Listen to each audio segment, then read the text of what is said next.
So if you didn't mean to be in here to hear Tony Sager, you got lucky and you were in the right place despite yourself. Tony Sager has, well, I'm not even going to read his bio because it's like 3/4 of the page. He worked for the NSA, did a lot of secret stuff. He also plays guitar very well.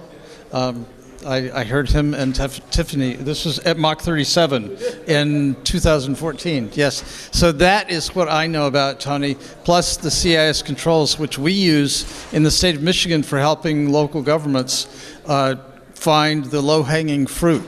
So we have a program where we've paid somebody to help local governments go out and assess against the CIS security controls. So thank you very much, Tony, and everybody else learn from Tony. Wisdom.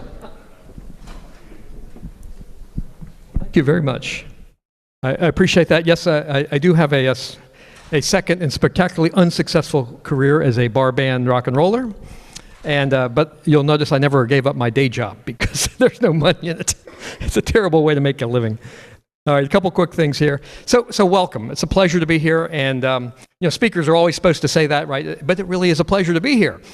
So the last big public industry event I attended was RSA 2020 before lockdown. And never in my wildest dreams would I have expected we'd spend the next couple years sort of living on Zoom and Teams and WebEx, and I'm just burned out of that stuff. There are a lot of natural introverts in this industry, but you know, WebEx just doesn't cut it, right? And a lot of our work is about colleagues, about energy, about the passion for what we do. So it's really great to be back on the stage, but any stage, but this is a particularly good one because San Diego is lovely. So I'm going to talk a little bit today about the history from my perspective of vulnerability discovery, the finding of problems. And that's literally been my entire career. So I'm at 45 years and counting now, one of the longest, oldest surviving defenders, you know, hunters for vulnerability in the name of defense. Most of that at the National Security Agency, 35 years, retired actually almost exactly 10 years ago. My gosh, how the time has flown. And continued some of the work, less of the vulnerability finding, more of the what are we going to do about it kind of stuff. And I'll share some of that with you.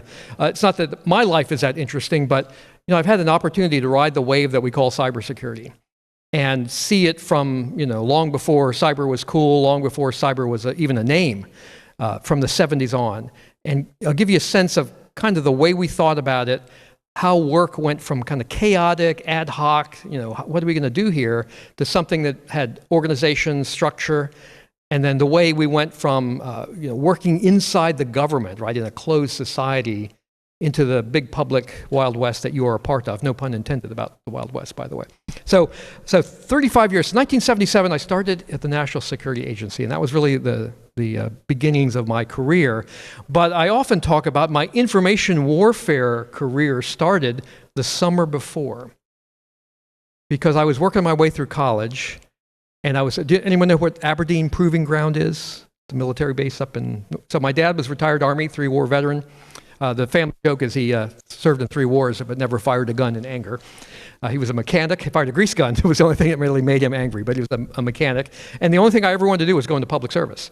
But at that time, when I was coming out of high school, the war in Vietnam was winding down. The draft was highly controversial. Lots of crazy things were going. I went up to college, majoring in math, and deciding I'm going to be a civilian in the DoD.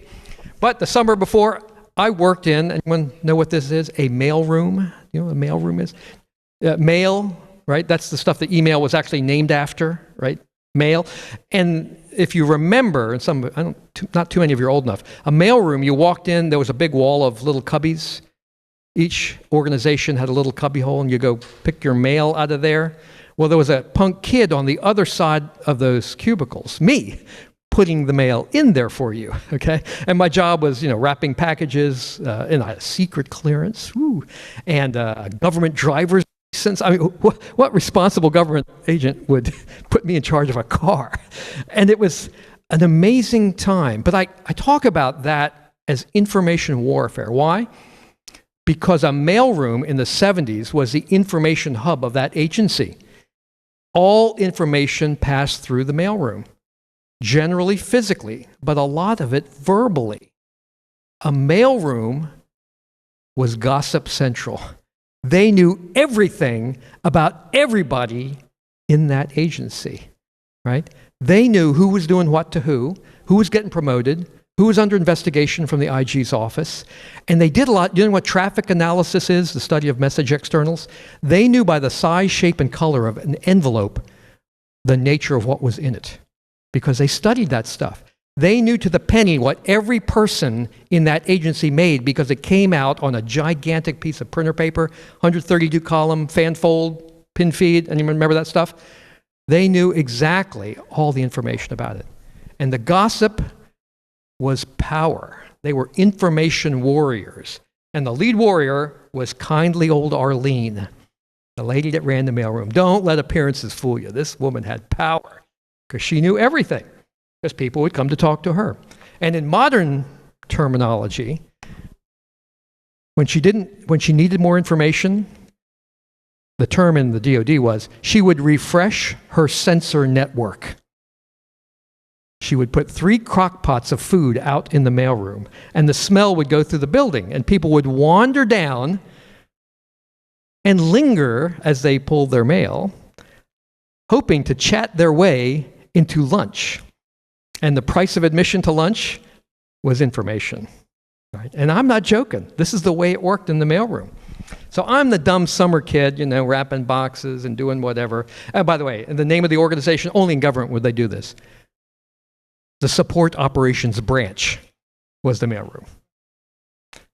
So the chief SOB came down one day, mad about something, and I'm sitting there wrapping the boxes, and he stands over me and he starts yelling at me, and he's going to fire me, and blah, blah, blah, blah, blah. And I'm like dumb as dirt. I got no idea what's going on. And he leaves. And kindly old Arlene comes up to me and she sits down. She puts her arm around my shoulder and she says, "Tony, don't you worry. He's just mad at the world because his wife figured out what happens when he goes TDY with his assistant. He'll be gone in a few weeks." He was gone in a few weeks. Oh my God, that is power, right? I don't know that she was the initiator of that move, but she knew what was going to happen. I'm in awe. The reminder for today, and the lesson I never forgot, content is king. Right? We talk about tech all the time and processes and all kinds of whiz-bang, content matters.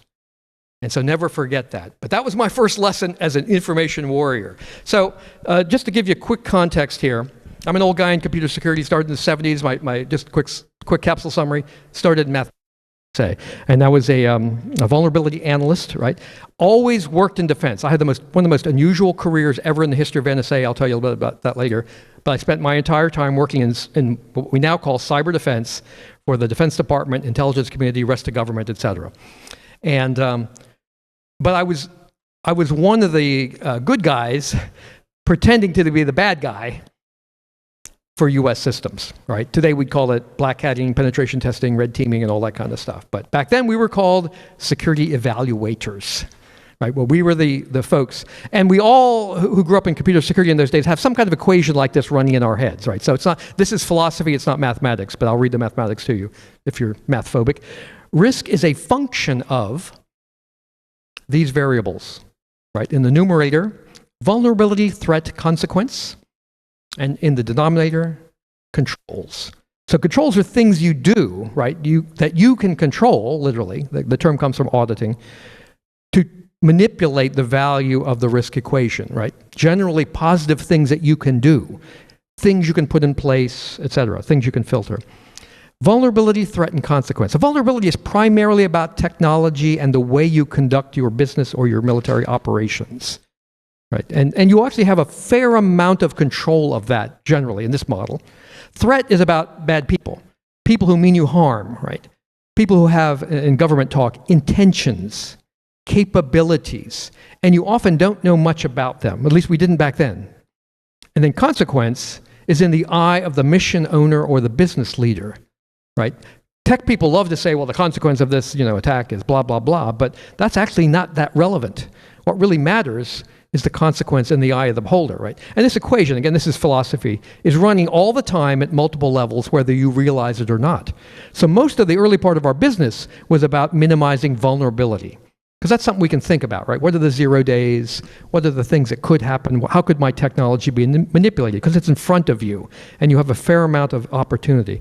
In the 70s and 80s, remember those quaint old days where the U.S., if you're a U.S. person, only had one enemy? Does anyone remember that? Can anyone name the one enemy? The Soviet Union? Okay. That's literally how we thought about it at the national level. Nation against nation, atomic war. How much did we know about the threat in those days? And take it from someone who was working a lot of inside stuff. We didn't know very much. But the consequence, right, of an action or a mistake in nuclear war, the consequence became the dominating variable. The consequences were so tragic that you would spend any amount of money, even if you couldn't perceive the enemy, right? So the equation is always running in that level. And when you face what you think is an existential or important threat, the consequences are terrible, but you don't know much about the threat. What do? Well, you hire people like me to pretend to be the threat, right? That's the nature of this kind of work. So I only point this out because this is how we intuitively think about these. And so here's a lesson from this equation, though. You can never, no matter what you do, take your risk to zero. Doesn't matter. You don't control most of this, right? So you cannot take your risk to zero, and you don't want to overspend on any part of this equation. So if you spend all your money trying to drive your vulnerabilities to zero, you'll never understand the threat.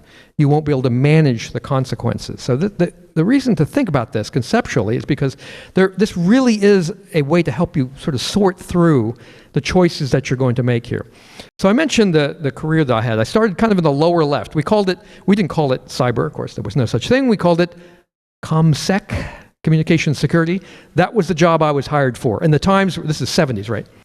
So here's the call from the recruiter. By the way, I had no idea what NSA was.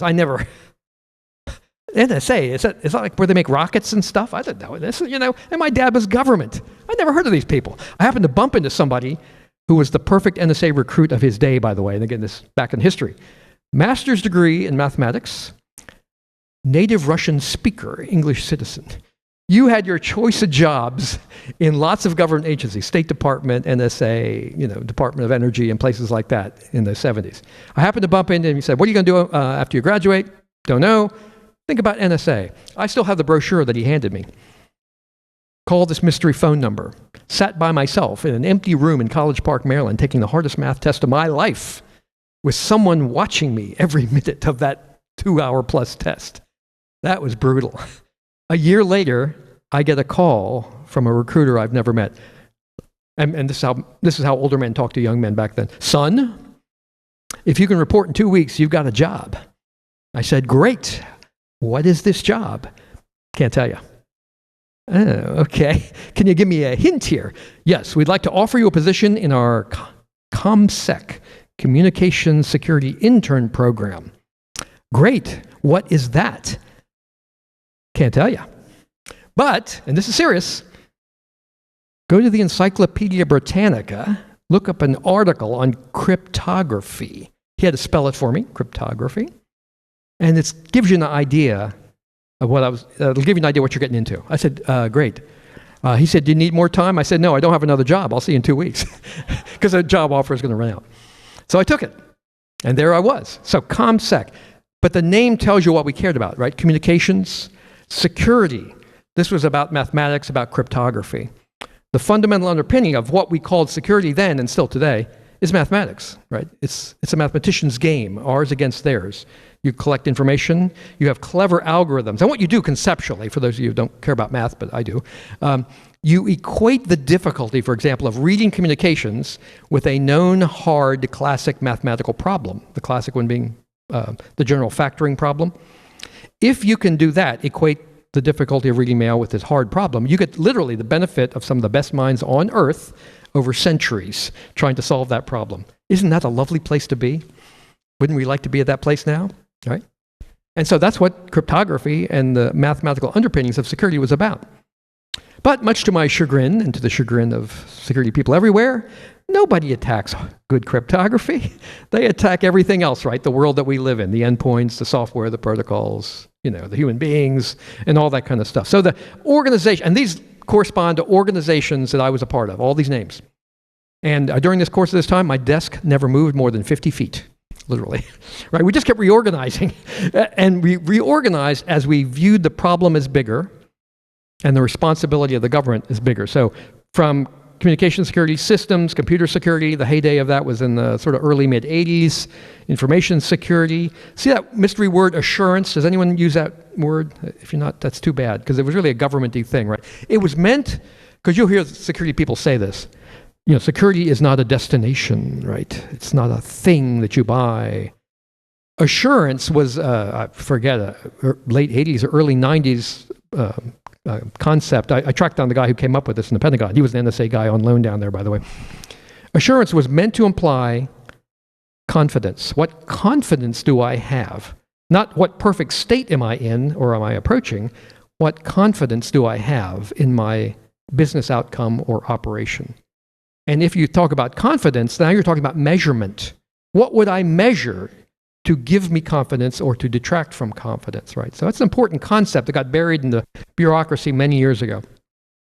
But when my time was primarily in what's called information assurance.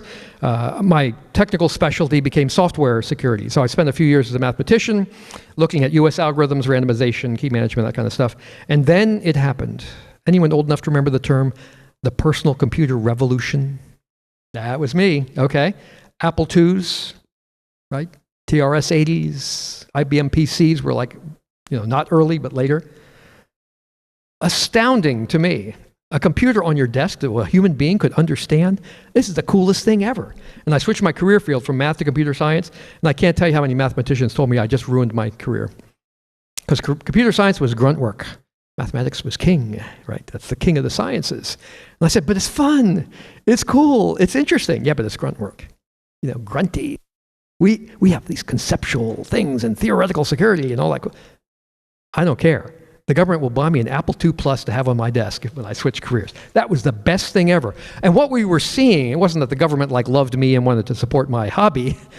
What we were seeing, commoditization of IT, right? IT literally would occupy this room. I've been in those rooms where the ENIAC 1 was used to compute ballistics tables for World War II, was happily located at Aberdeen Proving Ground, by the way, to something that you could literally have on your desk, and you could buy at a consumer level price. And another lesson of my career is economics always wins. Security people want to talk about, how bad this could be, and you need to do this. At the end of the day, economics always wins, and you have to recognize that, right? It's not evil, that's just the way humans think of these problems. And so we have to account for that in security. So I spent a lot of time shifting over to software security. I spent a couple years on an exchange program at Sandia National Labs, if you know that, it's nuclear weapons engineering lab, looking at the software of use control systems, because we had a counterpart group out there. And all this stuff, got built up. And it shifted from math to sort of broader issues. It shifted from sort of the theory of security to the messy, live, operational, like what happens in real life kind of practice. And that's a part of the world that most of you work in here. And I always said I retired too soon. If I'd have stayed around longer, I'd have been in charge of cosmic security or some goofy thing. Because the name gets bigger and bigger, right? But guess what? What's the least defined term on there? Cyber. People define it to be whatever they think it ought to be. So it's sort of good and bad, right? It leads us in a broader recognition of the problem, but it also lets sort of everybody participate. I was there at the startup of Cyber Command at NSA, and with no disrespect to all my dear friends in uniform, I said, we have thousands of cyber warriors walking around this building who can't spell IT. There's something not right about that, right? Some understanding of technology is really important to this business here. So you've all seen some cartoon like this, right? The sort of evolution. But security testing was much more dead ends, left turns, go back, and we were making stuff up as we went. So, and the Unix wizard in there from the Dilbert cartoons, if you remember them, all these things, this has been not a planned activity as much as a growth activity that went in spurts.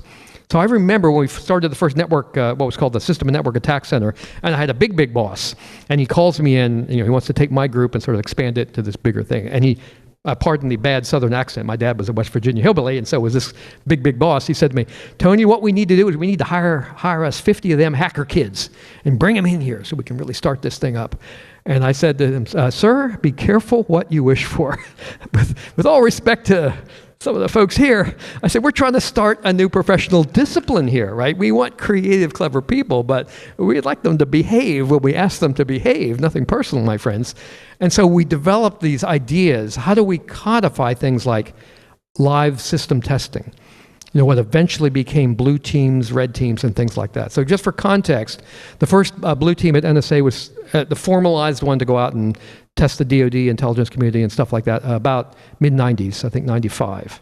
The first red team happened after a major exercise. It's out in the press if you like to look this stuff up. Eligible Receiver 97, which tells you something. And we literally had to make up red teams, like who can spell Solaris? You're on the team, who can spell less? And we would just grab people from different technology arms and put them together ad hoc. Anyone remember the first notable hack, a government website, the defacement of Janet Reno's photo on the Department of Justice website was 1995. A friend of mine happened to be the incoming CISO on site for 2 weeks when that happened. So that caused a lot of splash in DC anyway, putting a swastika and a Hitler mustache or something on Janet Reno's face. So we were literally making these things up at the time, right? Putting people together. But because we were a quasi-military organization, run by a 3-star, you go from ad hoc to organized pretty quickly. And for all its both power and flaws, the military is great at building repeatable processes. How do we do this over and over again?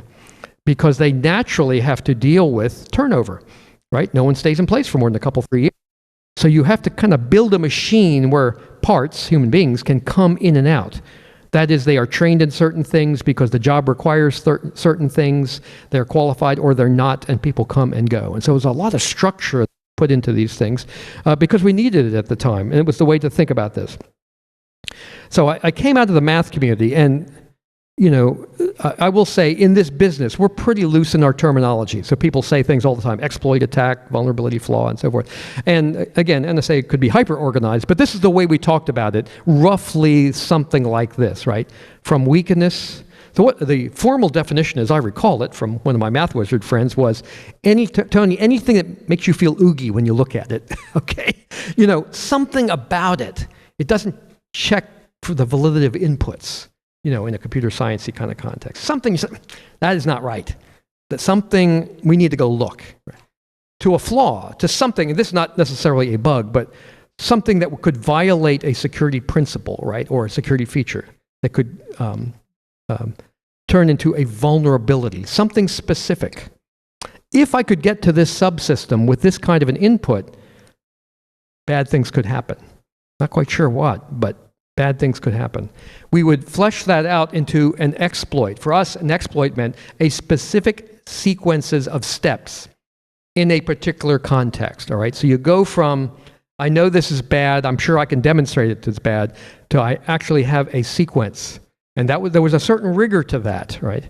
The way we thought about it then. And then an attack was an actual executed, observed, sequence of those steps, something along those lines. And it was important to have some structure to that because we were advising, big decision makers on really complex issues as they struggled with this kind of stuff. And so we see that all the time, right? So for us, and many of you have dealt with this, 0 day is important, but it's not necessarily a reason to panic because that's normally a vulnerability, which may or may not be able to be associated with an exploit, which may be hard to, the government term was operationalize. How do I turn it from something that I believe could happen to something that could happen, that there's a specific sequence of steps. So we thought about that a lot. Another big part of that was in what context, right? So you can't come up with a specific sequence until you know the context. What does the system look like? What is the software? What's the configuration? What was the design? The architectural issues.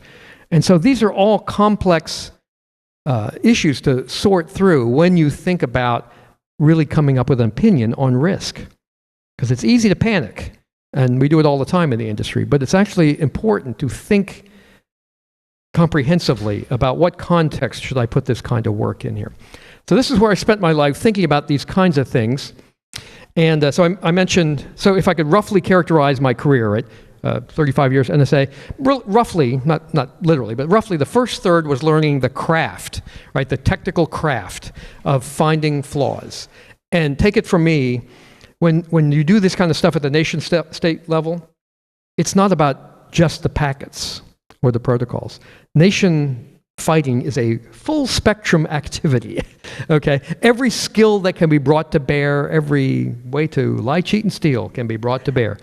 My wife, a non-technologist, once asked me, help me understand this intelligence, counterintelligence, and all this stuff, Tony, without getting me in trouble or you in trouble. I said, Susan, there's only one thing you need to know about this.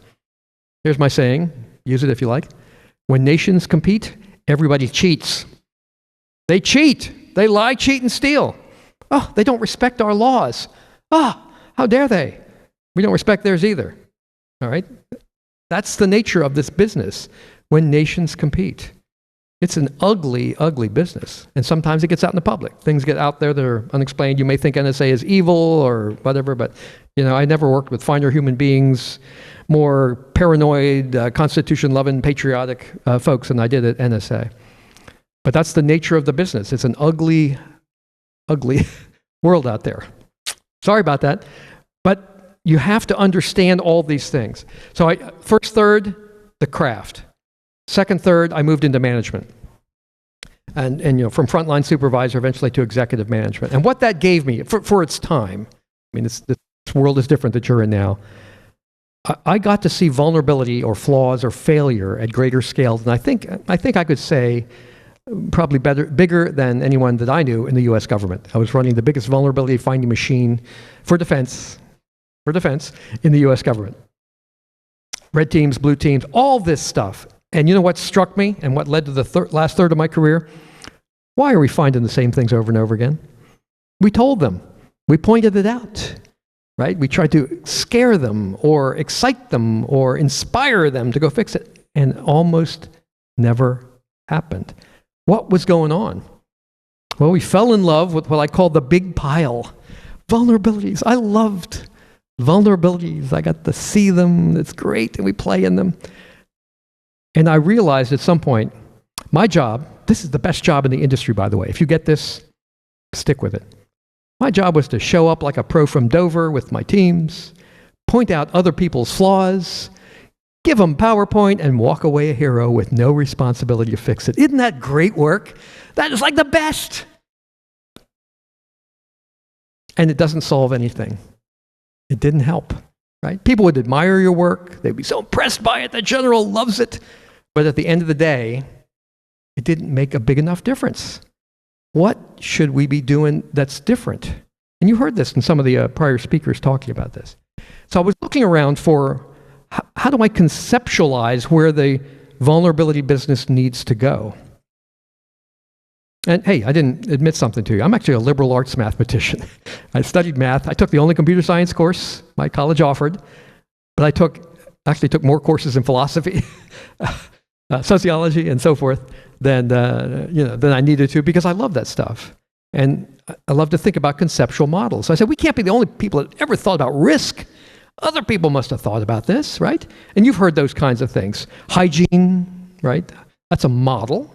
The CDC, Center for Disease Control for cyber, right? We need an early warning.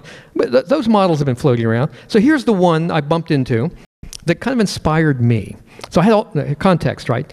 Red teams, blue teams, technical security, ComSec, zero-day finders, protocol people, the mathematicians still looking for flaws. And I found this in a journal of epidemiology.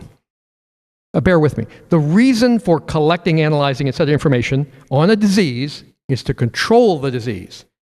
And if you're not going to do that, don't bother in collecting it.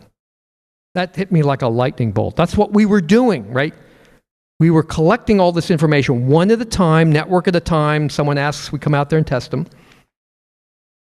But we weren't really determined to solve the problem because many times the solution to the problem was not in the hands of the person that invited you out there. The perimeter routers, for example, in the DoD were all run by DISA, by somebody else. You needed to tell somebody else. The policy for the DoD were out of whack. It was encouraging bad behavior. The way we bought stuff, we bought it wide open because it's cheap. And then we pay for it at the operational end, right? Because it's wide open. So that's what really struck me, that we are not able to sort of pull this together in a way to really move towards solutions. And by the way, we overprotected that information. If you were at the panel last night, I talked about this idea of a red team, and oh my gosh, we found a flaw in a DoD system. We couldn't possibly tell anybody what that is. Well, guess what? The bad guy already knows it. When you hold that information, you actually cripple the defense. You don't actually slow the bad guy down at all. You cripple the defense, right? Because you can't spot things like what is the systemic problem across many systems in the DoD and that sort of thing. So this idea of rethinking the work that we were doing, in particular the higher level analysis of it. We had all these great vulnerability finders, but nobody was doing, you might call the meta-analysis or analysis of the pile. And I went to my boss, we need to start a new group that's only doing that. Because that's what really matters. And people say all the time, oh, well, we provided umpteen, actionable indicators. How many? We provide actionable information to the customer of our blah, blah, blah. People often forget actionable is in the eye of the receiver, not the transmitter. And I used to tell people this, at least when they worked for me. I never had a red teamer, right? And this is 150 people. This is a big time national asset. Never had a red teamer who ever ran a network bigger than would fit on one of these tables. That's not why we recruited them, right? That's not why they're not trained in that. They don't know the tools of system administration. They don't know the language. They don't know the constraints that system designers and operators work under. So they would say, here's our clever scenario. We walked through your perimeter. We did all this, but hey, we're nice people. You just put Microsoft patch number MS-blah, blah, blah. You'll stop us. Okay, you know what's going to happen the second time, right? They just go through a different path, right? The root cause was not that patch was missing. It's the inability to manage configuration changes across a large, complicated, distributed network. That's a different language. So your people that are giving you information don't actually speak the language of solutions, and they don't understand the life and the constraints, etc., that the solutions providers live under. So it wasn't actionable. It might have been readable, maybe. And after I retired, I had the honor to work with a former deputy cabinet secretary at my first nonprofit company. And she proudly, well, Tony, at DHS, we provided 150,000 actionable indicators in my last quarter. Well, we're something crazy numbers like that. Really? What form were those actionable indicators? Form? What do you mean? No, how did you transmit the? We sent email to everybody. Oh. So to your least equipped, least paid, most overworked part of your workforce, you just did what I call a SIDOS, right? Self-induced denial of service. You just pumped all this crap into their inboxes, thinking that they are going to cut and paste or manually copy this into their filtering tools, go find me tools, and all that kind of stuff. That's not actionable. That might be readable, but it's certainly not actionable, right? And she was making the assumption that because we can read it, the receiver can read it. That has not been true in the history of this business. So actionable does not mean what you think it meant. So a couple other things. Let me shift gears real quickly. So I did my best to bring order to this chaos and to shift our thinking, because what I really wanted to do was solve problems at scale. But let me just take a couple of minutes to talk about what was it like to grow up as a lifelong defender inside an intelligence agency. Because that's one of the unique things about my career, and I'm grateful every day for it, right? So there were 2 missions at NSA. Remember, NSA never say anything. NSA was so secretive back then, right? I didn't even the recruiter couldn't tell me what we're going to do. Signals intelligence. Many of you are familiar with that. All the spying and that kind of stuff. Whatever you think. Again, great Americans do great work there. And then everything else, the cyber stuff, and that's where I spent my life there. But what does that look like? Well, 90-10, 90% money, people, etc. SIGINT, 10% defense. Anyone feel that pain? Anyone know what that's like, right? Not complaining, that's just an observation. So when you look at the pie chart, but it's not just money and people, it's culture. What is valued within that organization, right? Do you see defense as grunt work, or do you just see it as an essential business enabler? And where's the glory in this? Who gets the recognition in your institution? And what does your leadership pay attention to? At least in my day, and it didn't change till the very end, the 3 or 4 star who ran National Security Agency was a career intelligence officer, right? By design. And that's okay. But that's where they come from, that's their language, that's what they paid attention to. But remember this, defense wins games, offense wins budgets, right? People will pay for penetration testing. Please, I hope I don't hurt anyone's feelings here. Even when I can confidently predict 90% of the result before you ever conduct a moment of that test. That's the history of this industry, right? We will spend any amount of money to rediscover what we already know. What are we thinking? And we'll do that before we'll spend $1 to fix the problems that we've already found. And I'm saying this, sort of as a general case here, but that's a huge problem with this industry. So even mock or pretend offense, like the red teams I ran, I had multi-star people offer, I love what their NSA red team is doing. Suppose we triple the resources or the money and the people billets that go into that. Thank you very much, General. But if you would give me half of that to put in the blue team, I'd put it there instead. Because I want to fix these problems that we just found. And there's nobody else doing it. That argument never carried the day in my time. Anyway, so Pac-Man gobbles up the defense. But what did you get from offense and defense together? So, I've thought about this a lot sort of midway through my career because it could be frustrating, right? Where the boss cares about this, the culture cares about that, the rewards go to the offense, and the lonely defenders. Why did I stay in defense for 35 years? Because I love a hopeless cause. I do. It's so satisfying. You're never done.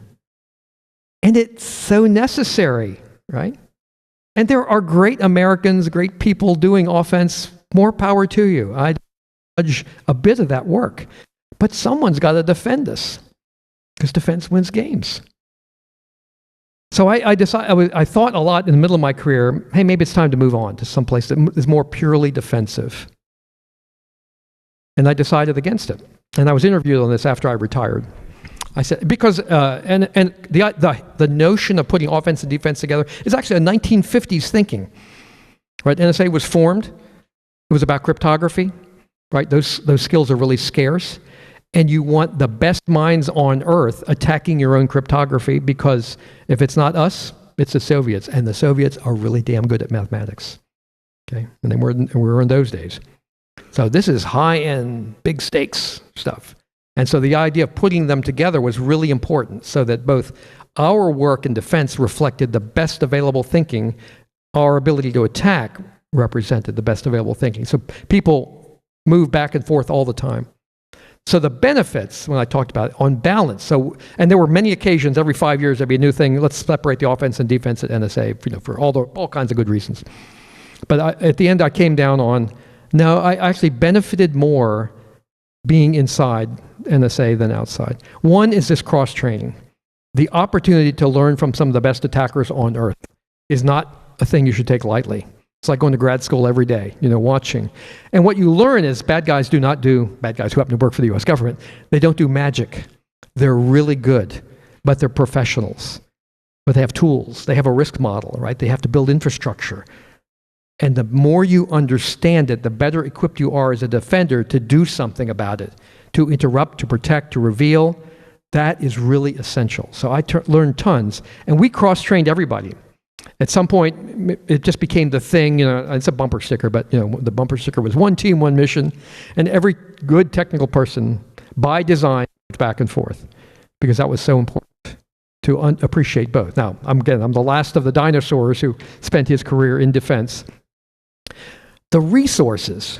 I became convinced, and I say this with no disrespect again to any government friends or people in this business here, but I became convinced that to build, in this context, a world-class defensive organization, the government wouldn't do it.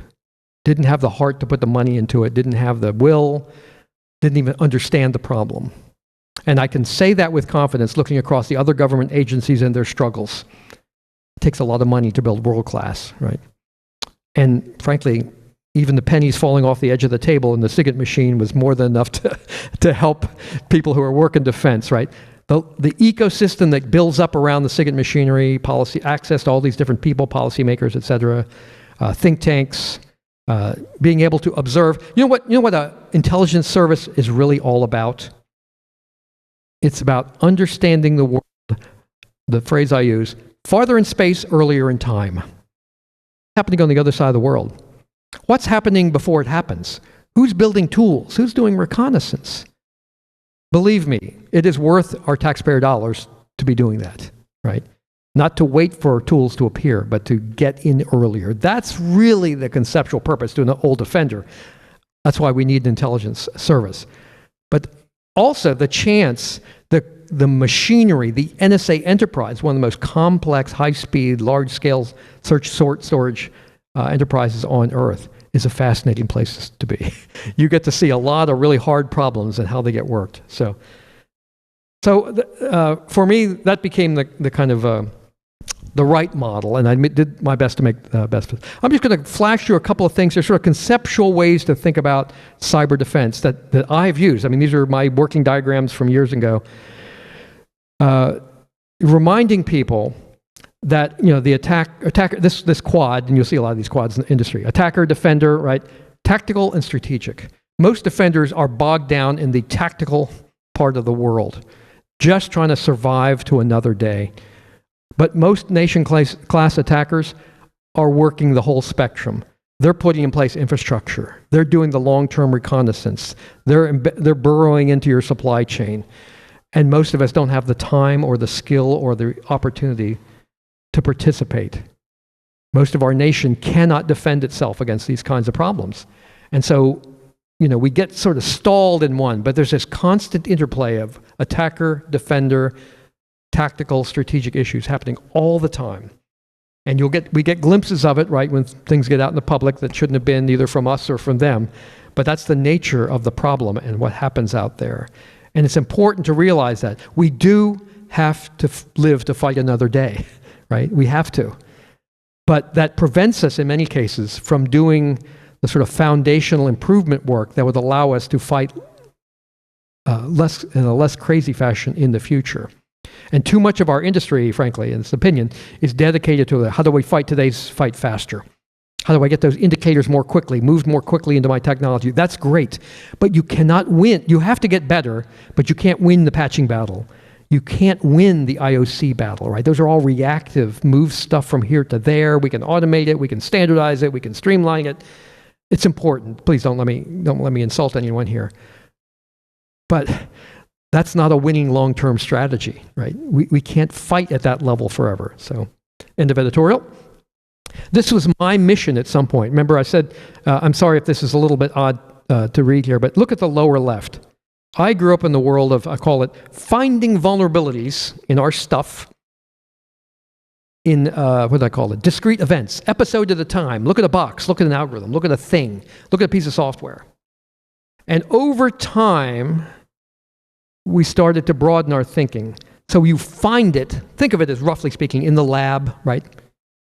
But now let's go observe. Does that vulnerability or flaw or attack sequence exist in the world, in the live DoD, for example? So we start to move our way up, and we did. This is the evolution chart of my groups, up to observe those vulnerabilities. So we create blue teams and people like that to go out there and look. And we started to, remember I said this big pile of vulnerabilities, you know, the kid laying in the Legos, oh my gosh, that's the best ever. How do I make sense of the pile? Remember that thing from epidemiology, right? We're collecting information. The model that I drove my teams towards was sampling. Every time we touched the DoD, yeah, we want to help the customer that asked us. But the real value is we are sampling the environment. We are pulling a sample. And why do you do sampling? I literally brought in a chart, one-page chart from one of my kids was taking 7th grade science, right? Scientific method, that kind of stuff. What's the purpose of sampling? So we can draw conclusions about the population from which we are sampling. And if we're going to draw conclusions, it's better if we standardize the way we collect information in the first place, right? You want to bring a certain level of scientific rigor to the way we collect this data, whether it comes from a blue team or a sensor or human beings. The point is to pull information together. And we get to decide and design how we do it. Why would we make it hard? And yet we still produce, most of our output in this industry is still PowerPoint or the universal GRC tool, Excel, right? I mean, this is crazy. We're doing things in a way that is deliberately, inadvertently, hard to combine. This is crazy. So we started to move our way. So we went from discrete events across the bottom, sampling, to what we called persistent presence, but not pervasive. I'm sorry for all the popping the P's in my microphone here, and this is the origin of the hunting mission NSA, which predates the commercial use of this here. So we started to move toward, find vulnerabilities, observe them, we emulate the attacker, right, through red teams, and we start to move our way up to hunting. So this whole quad is starting to push out. Why did it make sense to build this here? Because we were using our infrastructure. You can't just randomly hunt. The term that we used back then was home court advantage or home field advantage, right? In theory, we should know our networks better than the bad guys. In practice, not so much. But the notion was we should know our environment. We can manipulate our environment, cause changes, and see what happens. And if we do that, we can start to push towards this idea of more active search. And what did NSA have that no one else had at that time? An intelligence agency, right? What is a bad guy thinking? What is their trade craft? What is their approach to these problems? What information do they want? The reason this originated in this world was to bring together intelligence, as we knew it then, again, national class intelligence, with the technology-oriented security testing. And that's why we had some harmless name for it. I forgot.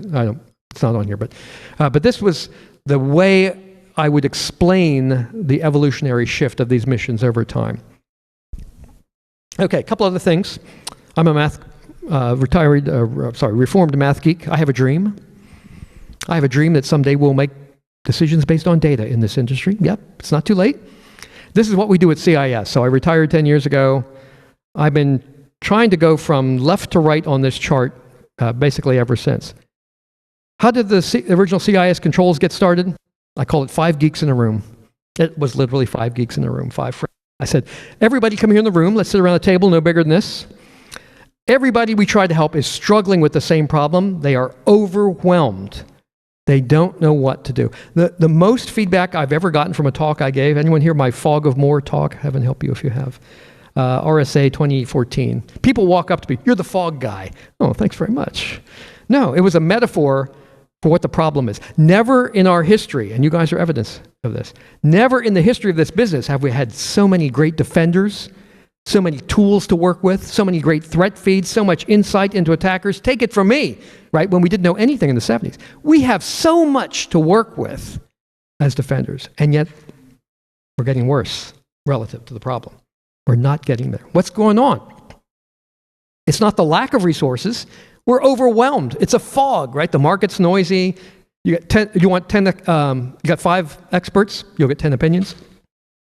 It's overwhelming. People are paralyzed.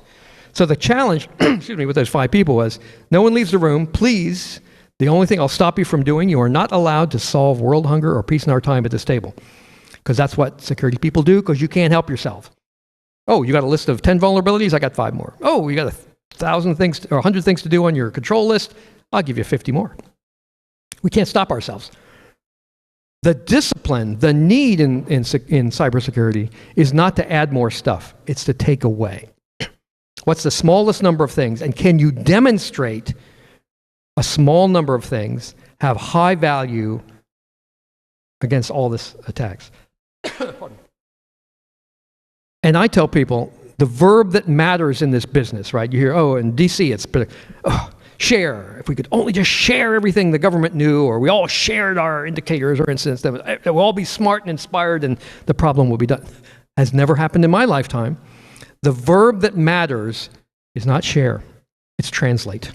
How do I translate millions of data points of badness into a small number of positive, constructive things that typical system owners can do about it? That's the only thing that matters. That is where I'm spending the rest of my time on this business here. So 5 geeks in a room. SANS Institute takes this over, great institution, right? Our 2-page letter, I never dreamed it would become a worldwide thing, I promise. It was just a throwaway afternoon project that we sent to a couple friends. My team leader leans in the door one day, and you have to know Alan Paller, the late owner of SANS. Alan got a hold of our letter. He wants to know if he can build a community project out of it. Can't stop him, but let me call the NSA lawyer. So SANS does nothing at small scale, if you know them, right? So 5 geeks in a room turns into 5,000 geeks on a mailing list, goes to a think tank. But the idea is I've been pushing along this spectrum, basically, right? So from 5 opinions to a community statement. And in 2013, I started to work with the Verizon data breach folks and the probably top 10 threat reports, annual threat reports, not to get access to all their data, but to their summaries and talk to their data scientists. What are the most important attacks? And how do I translate that into specific action? And then we built some new modeling that goes with that now. And I won't give you the whole detail, but it's all in public now. Yeah, and we built essentially what we call the community defense model, using in the upper right all those attack sources we work with. I think at least a dozen of them, Palo Alto, CrowdStrike, and all those folks. We use the MITRE ATT&CK framework like everybody else does now as the kind of the basic modeling language, right, of attacker tradecraft. And then we work the translation part. And our goal is to say, do this thing not because a bunch of geeks recommended that you do it because it provides you this specific value against this specific tactic or technique of the top 5 attack patterns as seen by the, the top 10 or 15 threat summaries that are out there. That's the model that we've been moving towards. So this is my thinking here in the last few years. And let me wrap up with a couple of things here. So if I could give you, I'll summarize, because a lot of this I've talked to here, a lifetime of lessons, right? Knowing about problems doesn't get them fixed. Oh, God, that hurts my feelings, because my whole life was about finding problems. People should be scared or inspired. But it doesn't work that way, right? Because fixing problems is more about incentives, behavior, economics, than it is about wizardry. And I think we're starting to wake up to that now. And if you saw the panel last night, I talked about some of the positive signs. The bad guy doesn't do magic, right? What we're seeing is millions of repeats of the same old garbage over and over again. It's important to understand the actions of bad guys so we can design defenses. But if you treat them as magic, the only defense you have is magic. Defense is always about prioritization, period. The only question is, what am I going to prioritize on? That's it, right? And so you have to find what's the discipline, what's the smallest number of things that I can usefully do, that I can afford to do. You heard me riff on, it's not about sharing, it's about translation. And people, and this another one hurts my feelings, people in enterprise make security decisions. They make economic and social decisions. And we are only relevant to the extent that we participate in that. And not in some abstract way, but in some specific way. To this day, some of the people that I grew up reading their textbooks, literally, their tech papers and textbooks when I was a kid.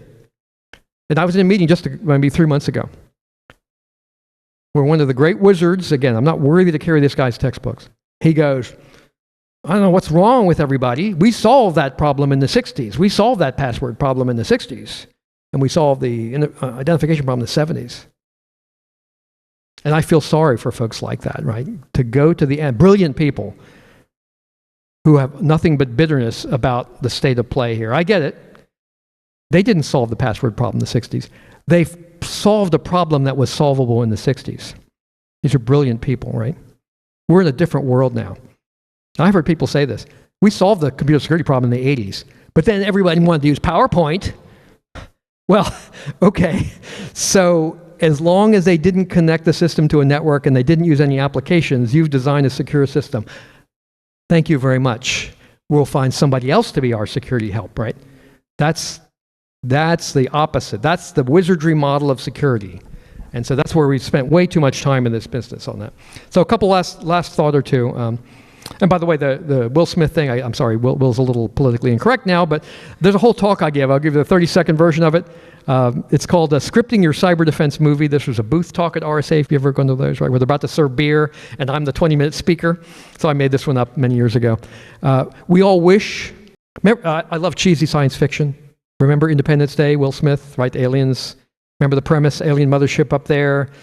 Heroes capture the alien scout craft, brilliant people reverse engineer it, develop the virus, heroically go up, deliver the, boom goes the alien mothership, defender come back, celebratory cigar parade for the good guys. 40 years in cyber defense, no parade for me. There's no event, right? There's no one invention. There's no heroic act that's going to save us. We live in Groundhog Day, right? We're inside an information loop where we're not designing miracles or Manhattan projects. We're designing machinery, information-driven machinery that goes over and over again with a feedback loop, right? We get told every day if our defenses are good enough or not. When you think, and this is more than cuteness, I hope, when you design a machine, you're thinking about inputs. You're thinking about friction. You're thinking about critical path items, right? You're trying to design for efficiency and repeatability and scalability. That's the nature of defense in cyber. So there's lots of other stuff, but I won't go through this. But let me just share a thing or two, a thought or two with you. And I thank you for your time and attention.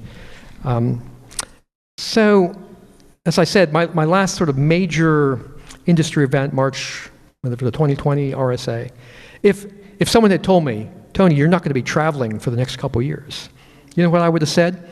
Oh my God, what am I going to do with all my free time? Well, you know where that free time went, right? WebEx, Teams, Zoom, et cetera, et cetera. We are all burned out on this stuff. This is real. We're getting tired of this stuff.